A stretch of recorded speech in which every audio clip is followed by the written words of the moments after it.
Hello everyone, it's Shane Kanto here for the Wasteland Reviewer YouTube channel, and I'm here to review Why Him?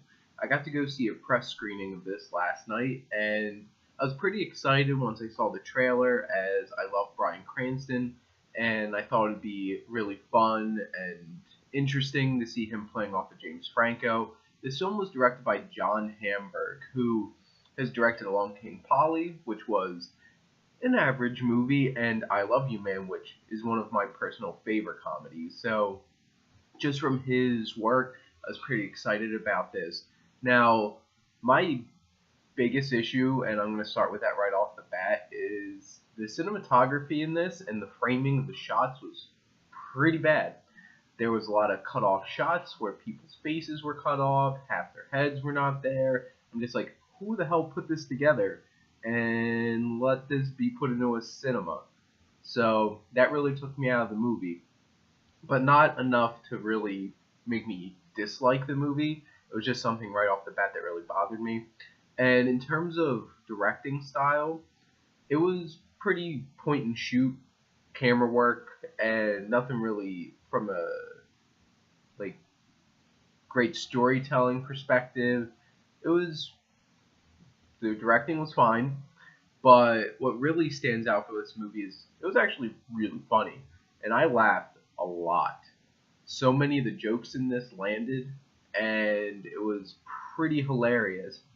And it is a comedy, and that's what you want to appreciate the most about it, is that people are laughing and getting a good time out of it. Some of the jokes went a little too far, but overall I laughed thoroughly and out loud throughout the whole entire movie. And a lot of that comes from Bryan Cranston was my favorite part of this movie.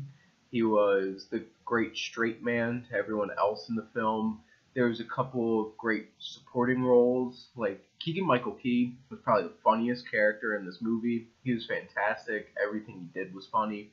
Megan Mullally, who plays the wife, had a lot of standout moments as well. And James Franco was at times absolutely hilarious and sometimes completely missed for me, but it's kind of how I feel about James Franco. My biggest issue in terms of characters from this movie is Zoe Deutsch's character, who's the daughter.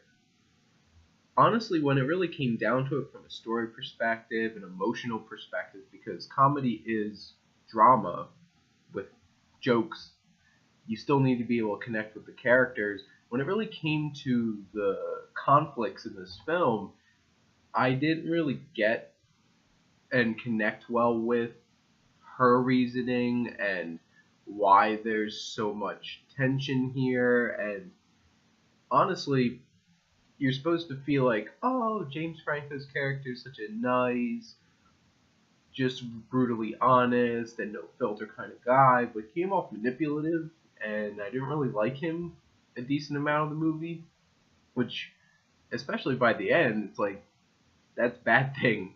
And in terms of that, that kind of really hurt this film for me.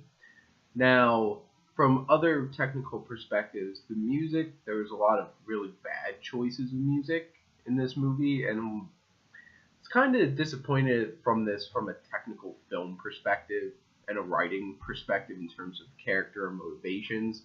But I'm still going to give this a decent grade because it is a comedy, and first and foremost, it's supposed to make you laugh. And this movie made me laugh a lot. And despite its strong negatives, I am going to give this movie a C because it balanced out being average because how much I laughed watching this movie. And I would say if you want to just go out, laugh, have a good time, you need something like that right now, this is a good movie to go get some laughs. It is extremely raunchy. So, it is an R-rated comedy. It really earns that R rating. If you're into that and you just want some laughs, go ahead, go see this movie. I wouldn't pay $12 for this, but go out and go see it. If not, this is something that I feel like you could pass on.